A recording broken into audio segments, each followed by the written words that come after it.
जय हिंद दोस्तों, सभी को नमस्कार। मैं आपके मित्र राकेश चौधरी इस प्यारे से यूट्यूब चैनल पे आपका स्वागत करते हैं। जीके जीएस के प्रैक्टिस सेट नंबर 4 में आपका स्वागत है। जिसने प्रैक्टिस सेट नंबर 1, 2, 3 नहीं देखा वो सारे विद्यार्थी प्रैक्टिस सेट नंबर 1, 2, 3 को जरूर देखें।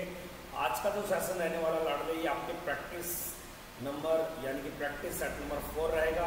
और जो भी दोस्त पहली बार चैनल पर जुड़े सभी से हाथ जोड़ की विनती है, अपने सेशन को सब्सक्राइब करेंगे, वीडियो को शेयर करेंगे, लाइक करेंगे और कमेंट करके बताएंगे आपको कौन से टॉपिक पे कोई क्वेश्चन जिसपे आपको दिक्कत बनती है। कोई भी टॉपिक का नाम लिखे, उस टॉपिक पे भी वीडियो डाली जाएगी। तो सभी दोस्तों से कहना चाहता हूँ कि कॉपी पेन साथ रखें और चीज़ों को नोट डाउन करते चलें। जीके जीएस का ये प्रैक्टिस सेट आपके एग्जाम के लिए बहुत ही लाभदायक है। जिनका सपना 2024-25 का है वो पूरा करें अपने जीके जीएस के प्रैक्टिस सेट नंबर 4 में। आइए बढ़ते आज का अपना जो फर्स्ट क्वेश्चन क्या दिया है, क्वेश्चन को पढ़िए। क्या दिया है? संयुक्त राष्ट्र संघ दिवस कब बनाया था?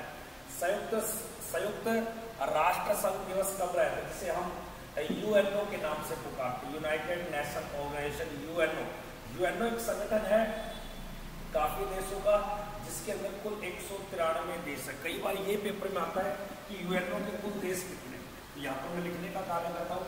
अगर आपसे पूछ ले यूएनओ की स्थापना, तो यूएनओ संगठन की जो स्थापना हुई थी लाडले, वो आपको ध्यान देना है 24 अक्टूबर 1945 में। 24 अक्टूबर 1945 को इसकी स्थापना की गई थी अमेरिका में। जबकि यूएनओ का जो हेडक्वार्टर वो याद रखना आपके न्यूयॉर्क में पड़ता है। कहाँ पड़ता है? न्यूयॉर्क में। यूएनओ की जो अधिकारी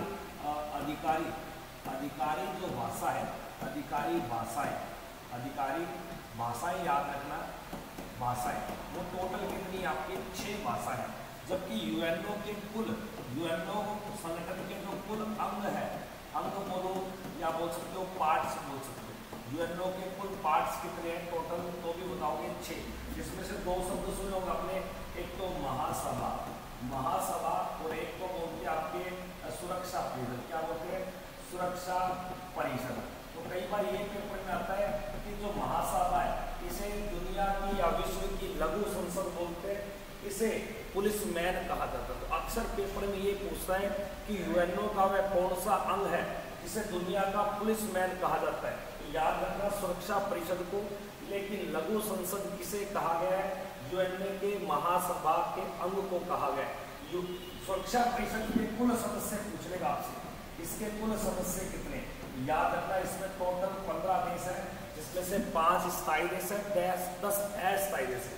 जबकि यूएनओ संगठन के कुल देश पूछ ले, यूएनओ संगठन के कुल देश तो याद रखना 193 देश है। 193वां जो देश बना था वो दक्षिणी सूडान को बनाया गया था। यहीं पे याद रखना यूएनओ संगठन याद रखना इसका दिवस कब आएगा? 24 अक्टूबर को यूएनओ संगठन दिवस मनाया जाता है। लेकिन 16 दिसंबर को याद रखना विजय दिवस मनाया जाता है और 15 जनवरी को मनाया जाता है थल दिवस। कई बार दिवस के बारे में बहुत प्रश्न आते हैं। विजय दिवस पूछे तो कब आता है? 16 दिसंबर को विजय दिवस। तो ये कारगिल विजय दिवस नहीं है। कारगिल विजय दिवस वो बनेगा वो 26 जुलाई को बनेगा। ये भारत और पूर्वी पाकिस्तान जो वर्तमान में बांग्लादेश है, तो पूर्वी पाकिस्तान को राय बांग्लादेश में तब्दील किया। याद रखना इस कारण 16 दिसंबर को विजय दिवस के रूप में मनाया जाता है। जबकि 15 जनवरी को याद रखना आर्मी डे के रूप में मनाया जाता है। ये आपको पक्का पता होना चाहिए।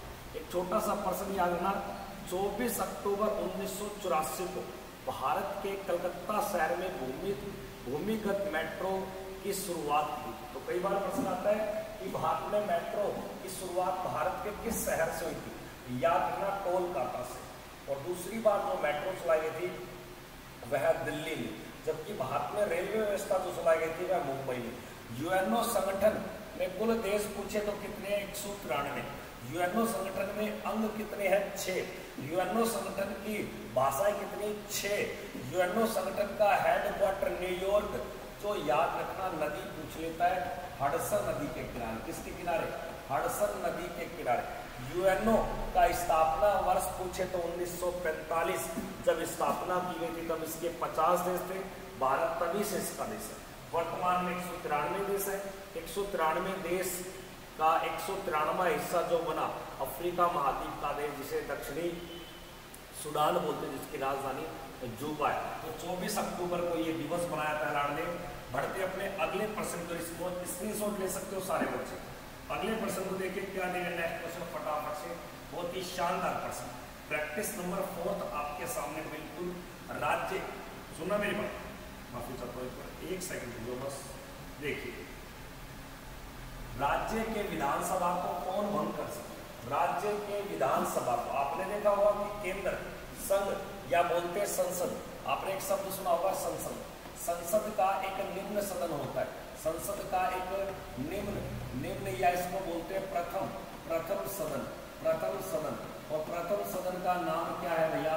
लोकसभा। क्या है? लोकसभा। और लोकसभा को भंग किया जाता है बिल्कुल। और लोकसभा को भंग कौन करता है? राष्ट्रपति। कौन करता है? राष्ट्रपति, प्रधानमंत्री के कहने पर। उसी प्रकार राज्य की विधानसभा को जो भंग किया जाता है लाडले, वो राज्य के विधान अध्यक्ष, मुख्यमंत्री, राज्य का राज्यपाल, इनमें से कोई नहीं। बहुत ही शानदार प्रश्न, सुनते चलना मेरी बात। अगर आपको विधानसभा सदन का हिस्सा बनना है तो ध्यान से सुनना। ये राज्य विधान मंडल का निम्न सदन होता है। विधान मंडल का कैसा सदन है? ये निम्न सदन है, ये याद रखना, निम्न सदन। और प्लस में इस सदन को बोलते हैं अस्थायी सदन, क्योंकि ये कभी भी भंग किया जा सकता है। और ये सदन कैसा सदन है? छोटा सदन है। और इसी सदन को बोलते हैं आपके प्रथम सदन। और विधानसभा का आपको सदस्य बनना है। क्या बनना है? सदस्य बनना है।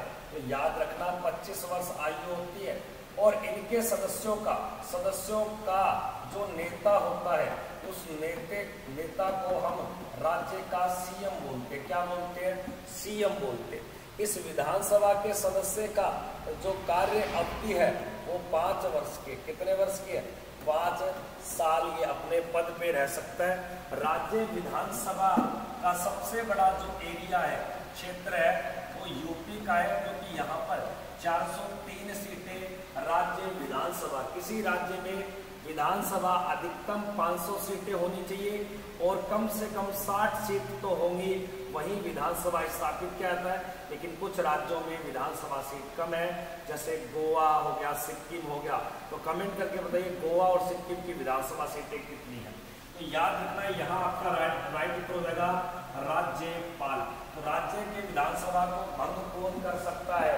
तो याद रखना राज्यपाल। किसके कहने पर? एक प्रश्न ये भी आता है कि विधानसभा को भंग किया जाएगा राज्य के सीएम के कहने पर। जैसे लोकसभा को भंग किया जाएगा प्रधानमंत्री के कहने पर आर्टिकल 85 के तहत। और कौन करेगा? राष्ट्रपति। तो आपको इतना पता चल गया, राज्य विधानमंडल में विधानसभा भंग होती है, जबकि संसद में भंग कौन होती है भैया? लोकसभा और विधानसभा कैसे सदन है? निम्न सदन है, प्रथम सदन है, जनता के सदन है, अस्थायी सदन है, जो कभी भंग हो सकते हैं। और इनके सदस्यों को बनने के लिए कम से कम कितने वर्ष की आयु होनी चाहिए? 25 वर्ष। और लोकसभा के बहुमत दल का नेता होगा प्रधानमंत्री, जबकि विधानसभा के बहुमत दल का नेता कौन होगा? सीएम। इस प्रश्न का जो राइट उत्तर हो जाएगा वह ऑप्शन संख्या आपके राज्यपाल। इसका बिल्कुल राइट उत्तर सी। अगले प्रश्न को देखिए क्या दिया गया।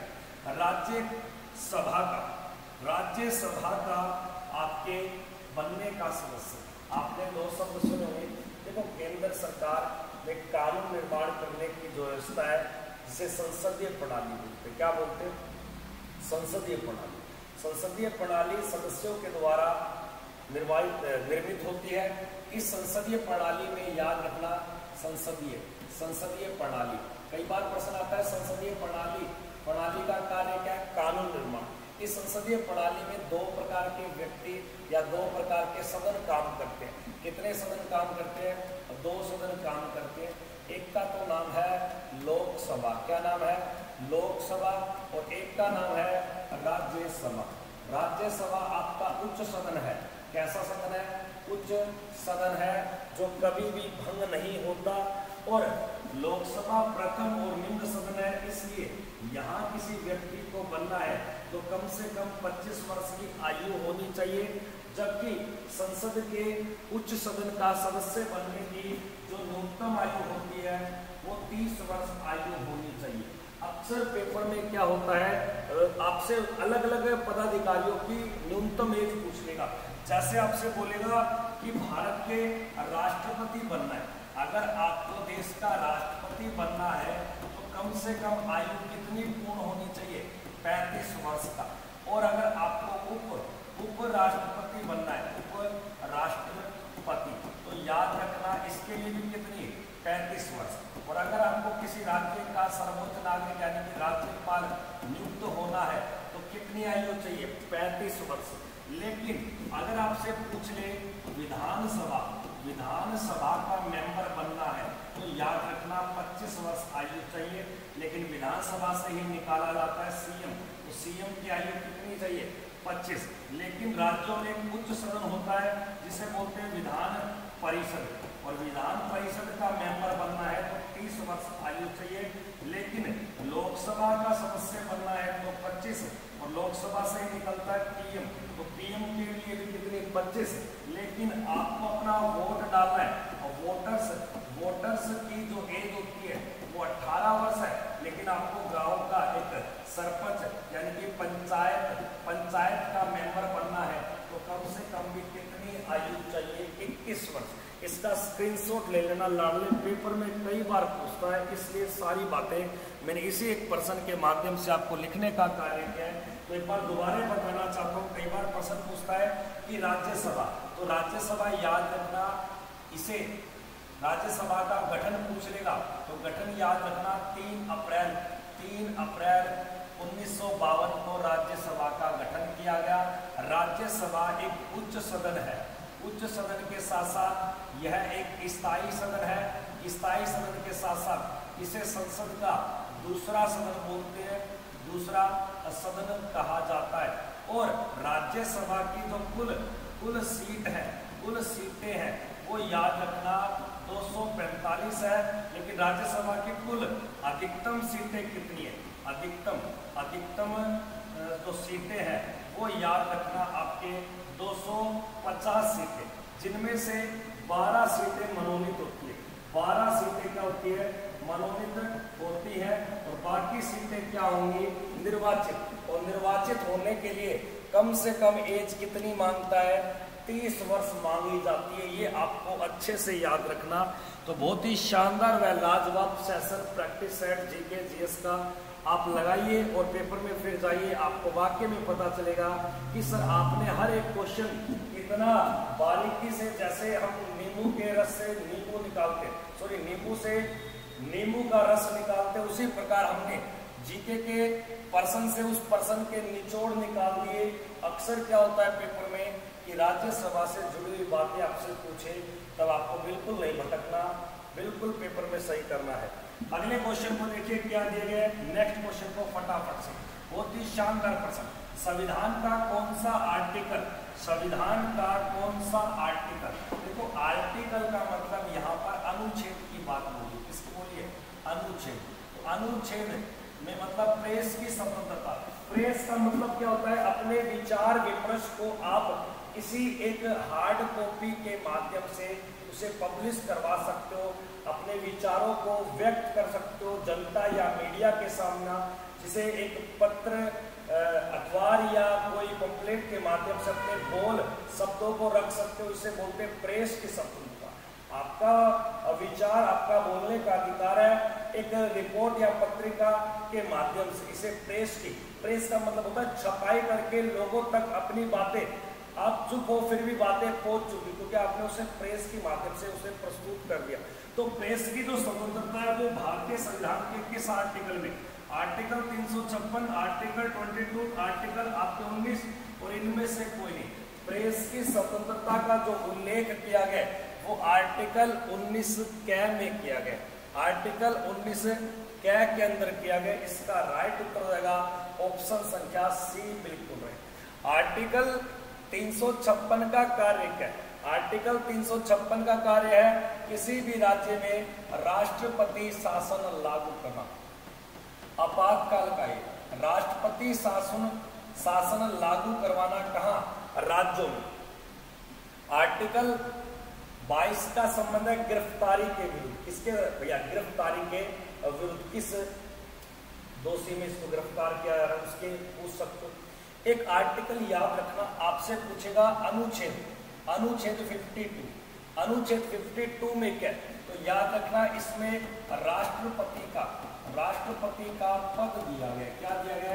राष्ट्रपति का पद दिया गया। एक पूछेगा आर्टिकल 61 में क्या? आर्टिकल 61 में राष्ट्रपति को पद से हटाना और हटाने के लिए एक शब्द लगता है महाभियोग। तो महाभियोग की जो प्रक्रिया है वह कौन से आर्टिकल में निहित है? तो याद रखना 61 में एक आर्टिकल मिलेगा आपको, बहुत ही इंपॉर्टेंट है, अक्सर पेपर में आता है। आर्टिकल 360 जिसका अभी तक यूज नहीं हुआ, यानी कि वह कौन सा आर्टिकल है जिसका अभी तक प्रयोग नहीं किया? आर्टिकल 360। ऐसा क्यों? क्योंकि आर्टिकल 360 में वित्तीय आपातकाल को लागू किया गया। आपातकाल, तो वित्तीय आपातकाल लागू करने की बात बोली है। देश में जब संकट आता है, आर्थिक स्थिति, तो देश को बड़े बड़े सेना के लिए हथियार वगैरह खरीदने की जरूरत पड़े और पैसा ना हो, तो देश इसका यूज कर सकता है। हालांकि आर्टिकल 360 को अभी तक नहीं लागू किया गया, जिसे राष्ट्रपति के द्वारा इसे लागू किया जाता है। एक आर्टिकल और याद रखना बहुत इंपॉर्टेंट है, आर्टिकल आपके 112। आर्टिकल 112 में आपके वित्तीय यानी कि वित्तीय बजट के बारे में, या इसे हम वार्षिक बजट बोलते हैं। क्या बोलते हैं? वार्षिक बजट। तो वार्षिक बजट का उल्लेख भारतीय संविधान के किस अनुच्छेद में किया गया है? आर्टिकल 112 में किया गया। एक आर्टिकल और याद रखना आपके आर्टिकल 32 को बोला गया संवैधानिक उपचारों का अधिकार, जिसके माध्यम से आप सुप्रीम कोर्ट में अपनी याचिका दर्ज करवा सकते हो अगर आपकी सुनवाई नहीं होती है। इसलिए आर्टिकल 32 को भारतीय संविधान की आत्मा का नाम दिया है B.R. अम्बेडकर ने। किसने भैया? B.R. अम्बेडकर ने। बिल्कुल शानदार प्रश्न है सर, बिल्कुल। अगले क्वेश्चन को देखिए, लाडले क्या दिया गया कि हिमाचल प्रदेश की राजधानी, देखो यहाँ कैपिटल का एक प्रश्न अक्सर बनता है, इसलिए बार बार आपको कहना चाहता हूँ कि कैपिटल राजधानी के साथ अलग अलग कंट्री की मुद्राओं की बात करेगा आपसे। हिमाचल प्रदेश याद रखना 1971 में बनाया गया 25 जनवरी, यानी कि इसका गठन पूछे तो 25 जनवरी 1971 को ये भारत का एक राज्य बनाएगा।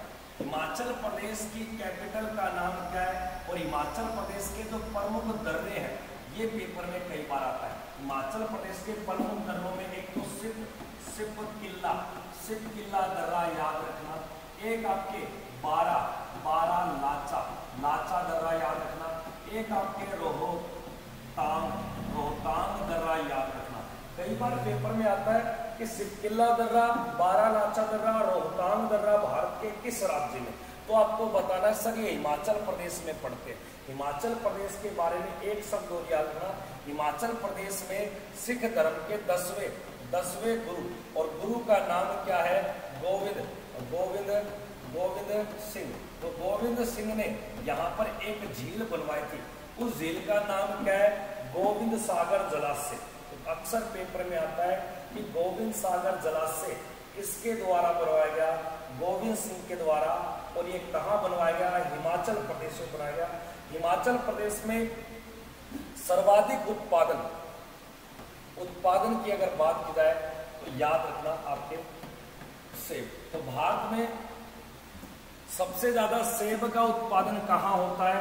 तो याद रखना आपके हिमाचल प्रदेश के अंदर। अब सुनना, हिमाचल प्रदेश की राजधानी का नाम है शिमला। शिमला की कहानी याद रखना, पेपर में पूछता है। शिमला के अंदर 2 जून 1972 को एक भारत और पाकिस्तान के मध्य भारत और पाक के मध्य याद रखना एक समझौता हुआ था जिसे बोलते हैं शिमला समझौता। तो शिमला समझौता किनके मध्य हुआ? तो आपका राइट उत्तर होगा भारत और पाकिस्तान के मध्य 1972 को शिमला के अंदर। एक शिमला का प्रश्न और याद रखना, अगर आपसे पूछ ले केंद्रीय शब्द ना देगा तो यहाँ नाम देगा राष्ट्रीय आलू अनुसंधान केंद्र। आलू अनुसंधान केंद्र कहाँ पड़ता है? आलू अनुसंधान केंद्र याद रखना आपके शिमला में। तो भारत में आलू की रिसर्च केंद्र कहाँ है? तो आप बोलोगे शिमला के अंदर पड़ता है। ये वेरी मोस्ट इम्पोर्टेंट पर्सन आपके लिए बन जाता है। तो जिस बच्चे ने ये क्वेश्चन नहीं लगाया वो आप इस क्वेश्चन को देख लेना कि हिमाचल प्रदेश की राजधानी और हिमाचल प्रदेश में कौन कौन से दर्रे पड़ते हैं? सतकिला, बारालाचा, रोहतांग दर्रा, और इसकी राजधानी का नाम क्या है? शिमला। शिमला में कौन सा अनुसंधान केंद्र है? आलू अनुसंधान केंद्र। और भारत पाक समझौता भी कहा हुआ था शिमला के अंदर 1972 का। अगले प्रश्न को देखेंगे अगले क्या कह नेक्स्ट प्रश्न, भारत में बिजली से चलने वाली पहली ट्रेन की शुरुआत कहां से की जाती है और कब की जाती है? भारत में ट्रेन के बारे में प्रश्न पूछता है। दो इंपॉर्टेंट प्रश्न बताता हूं। अगर प्रश्न आ जाए भारतीय रेलवे की स्थापना, तो भारतीय रेलवे की जो स्थापना है वो याद रखना आपको 16 अप्रैल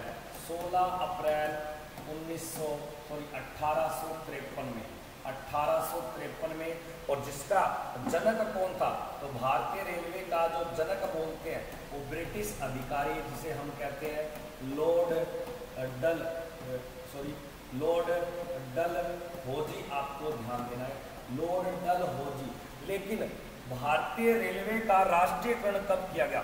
भारतीय रेलवे का राष्ट्रीयकरण यानी कि रेलवे का राष्ट्रीयकरण याद रखना आपके 1950 में। भारतीय रेलवे का राष्ट्रीयकरण 1950 में। लेकिन एक प्रश्न पूछता है कि जो पहली ट्रेन है यानी कि पहली रेलगाड़ी तो रेलगाड़ी जो चली थी आपके 16 अप्रैल 1853 को। और ये कहाँ से? तो याद रखना एक जगह पड़ती है बम्बई से लेकर ये थाने के मध्य चलाई गई, जिसने लगभग आपके 34 किलोमीटर की दूरी तय की थी। ये अक्सर पेपर में बार रिपीटिशन प्रश्न बनता है। और इसमें याद रखना अगर प्रश्न आ जाए भारत की पहली मेट्रो ट्रेन, तो मेट्रो ट्रेन जो चली थी वह 24 अक्टूबर 1984 को और ये चलाई गई थी कोलकाता शहर के अंदर। जबकि भारत की बिजली से चलने वाली जिसे विद्युत ट्रेन बोलते हैं और ये याद रखना सन 1925 में 3 फरवरी को ये ट्रेन दौड़ाई गई। और किस शहर में? याद रखना आपके मुंबई यानी कि जिसे बम्बई के नाम से जाना जाता था।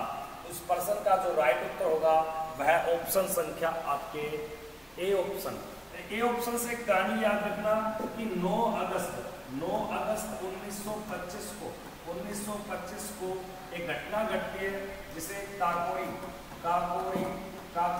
ट्रेन डकैती भी कहा जाता है। तो काकोरी ट्रेन डकैती किसके द्वारा की गई थी?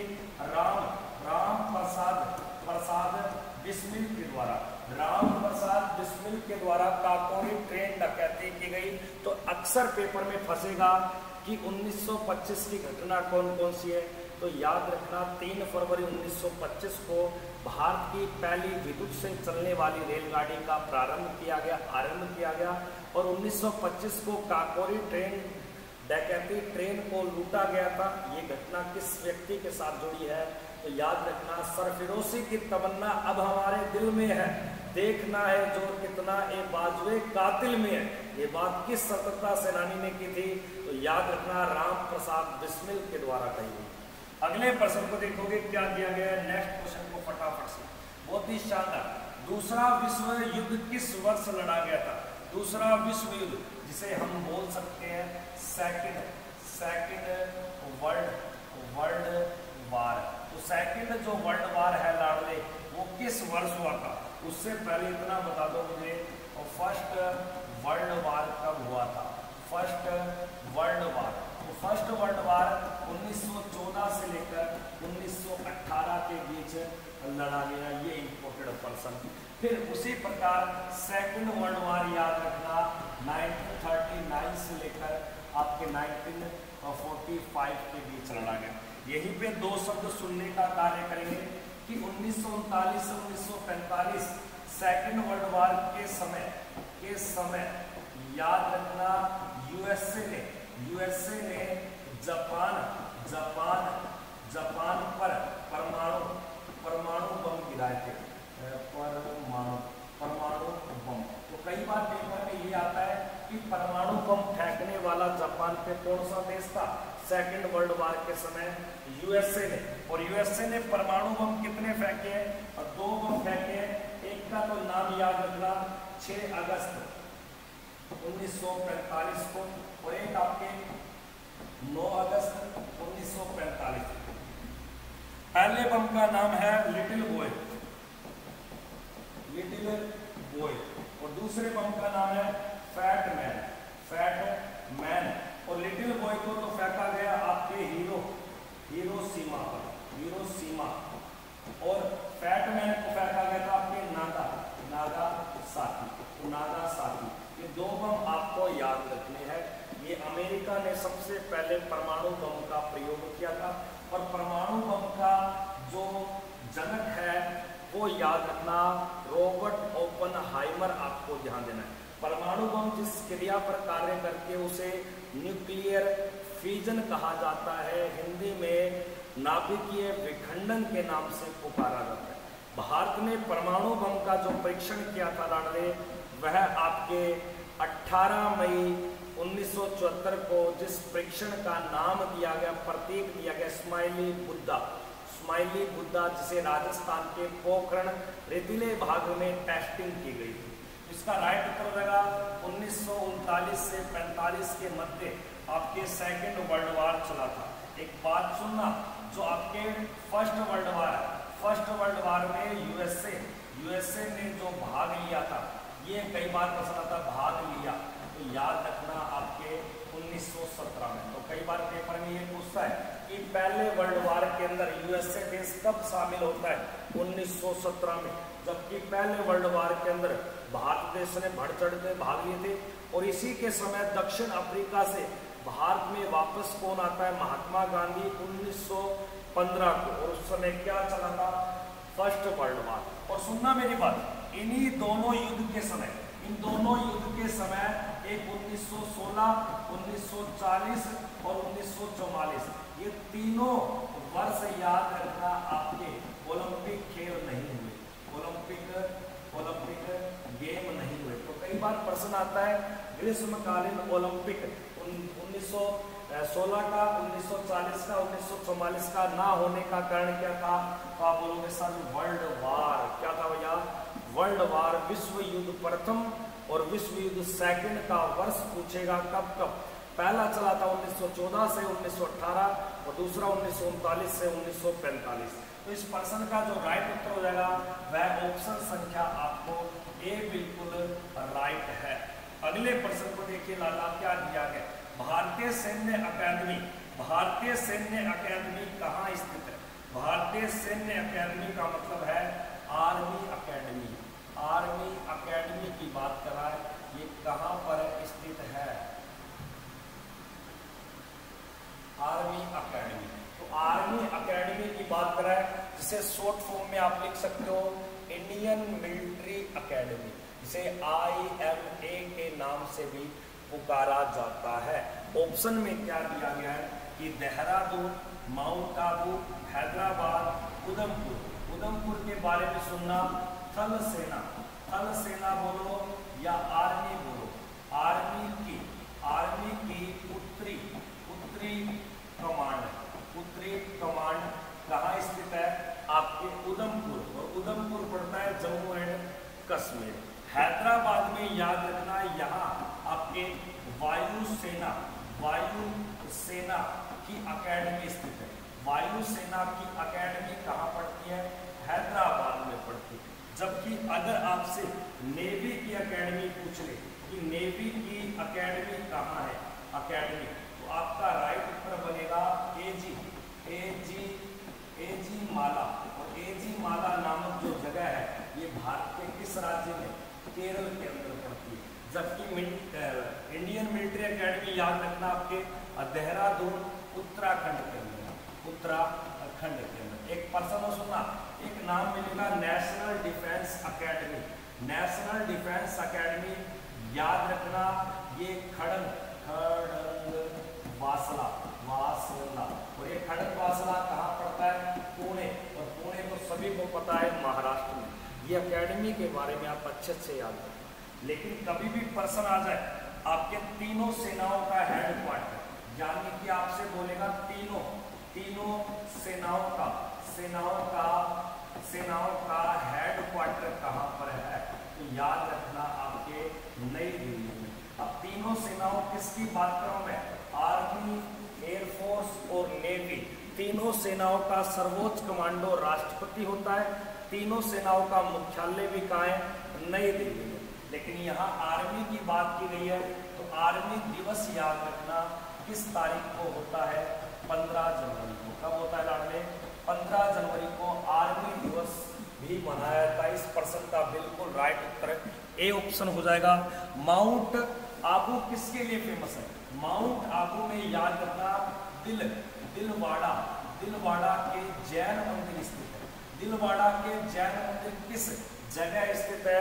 माउंट आबू, दिलवाड़ा के जैन मंदिर।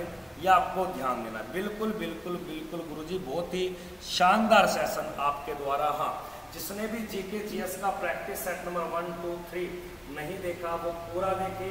प्रैक्टिस सेट नंबर 4 आपके सामने बिल्कुल है। अगले प्रश्न को देखिए क्या दिया गया। नेक्स्ट प्रश्न बहुत ही शानदार। भारत का राष्ट्रीय पक्षी क्या है? अब भारत का जो नेशनल प्रतीक चिन्ह है, इन्हें हम राष्ट्रीय प्रतीक चिन्ह बोलते हैं। राष्ट्रीय प्रतीक। अब राष्ट्रीय प्रतीक में कई बातें आपसे पूछेगा। जैसे आपसे पूछ लेगा राष्ट्रीय वृक्ष क्या है आपका, वृक्ष पूछ लेगा। राष्ट्रीय पशु पूछ लेगा, राष्ट्रीय पक्षी पूछ लेगा, राष्ट्रीय नदी पूछ लेगा, राष्ट्रीय जलीय जीव पूछ लेगा, और राष्ट्रीय विरासत पशु पूछ लेगा आपसे। और आपसे पूछ लेगा राष्ट्रीय मुद्रा क्या है आपकी, और पूछ लेगा राष्ट्रीय बैंक कौन सा है सबसे बड़ा, और पूछ लेगा राष्ट्रीय गान कौन सा है, राष्ट्रीय गीत कौन सा है, राष्ट्रीय ध्वज कौन सा है। ये सारी बातें, राष्ट्रीय पंचांग का मतलब कैलेंडर कौन सा है, ये सारी बातें आपको बतानी है। राष्ट्रीय फल पूछ लेगा, राष्ट्रीय सब्जी पूछ लेगा, सब्जी, राष्ट्रीय मिठाई पूछ लेगा आपसे। ये सारी बातें आपको बतानी है, तो ध्यान से सुनना। अगर प्रश्न आ जाए राष्ट्रीय वृक्ष, तो याद रखना बरगद। राष्ट्रीय पशु की बात की जाए तो बाघ बता रहे। राष्ट्रीय पक्षी की बात करें तो मोर या मयूर बता रहे। राष्ट्रीय नदी की बात करें तो गंगा नदी बतानी है। राष्ट्रीय जलीय जीव बोले तो गंगा, डॉल्फिन आपको बताना है।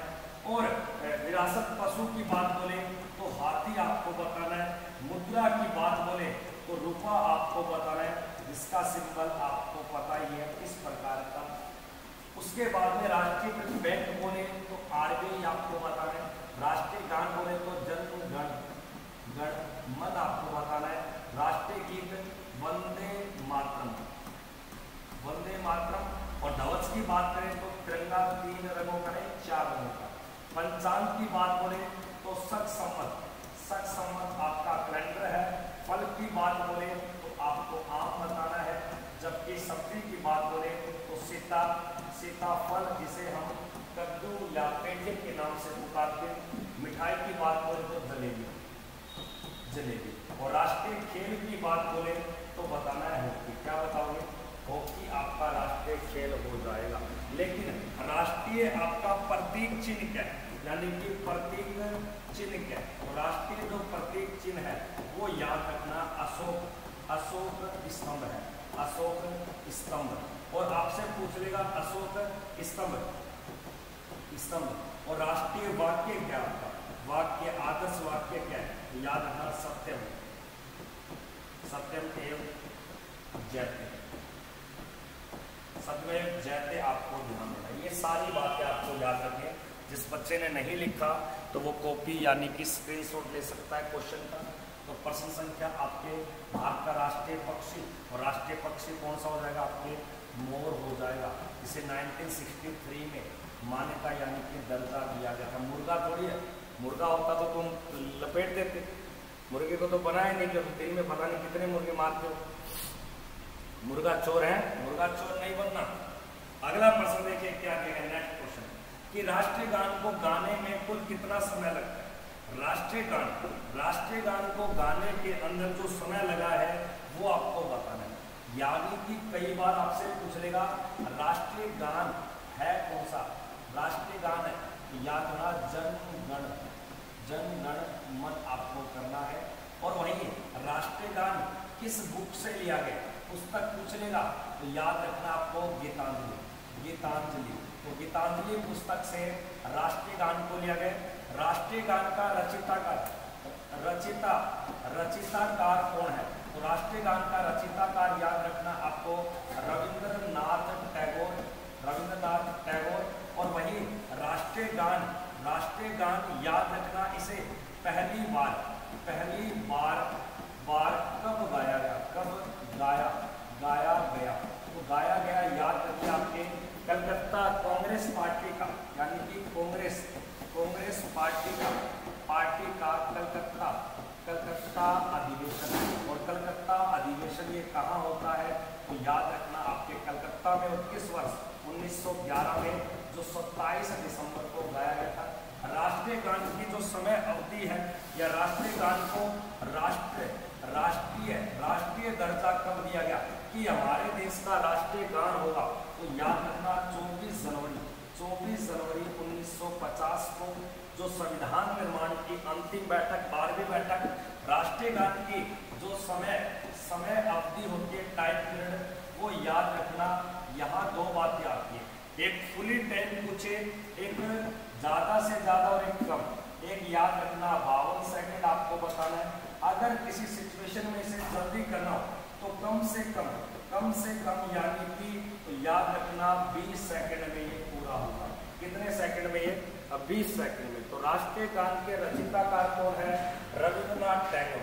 वही रविंद्रनाथ टैगोर की बात कराऊं जिन्हें सन 1913 में स्वीडन की सरकार ने साहित्य के क्षेत्र में एशिया के पहले व्यक्ति को लिटरेचर में नोबेल पुरस्कार दिया। तो 1913 में नोबेल पुरस्कार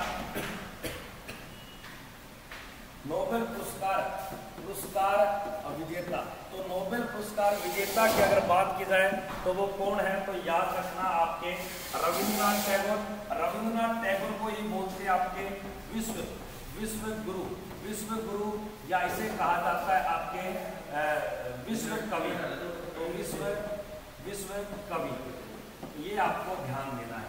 तो रविंद्रनाथ टैगोर के द्वारा क्या लिखा गया है, जनगण मन, जो कौन सी पुस्तक से लिया गया है, गीतांजलि पुस्तक से। भारत का राष्ट्रीय गान पूछे तो कितने सेकंड में गाया जाता है, आपके 52 सेकंड में गाया जाता है। ये आपको ध्यान देना है। आराम से कर लो, जल्दबाजी आराम से कर लो।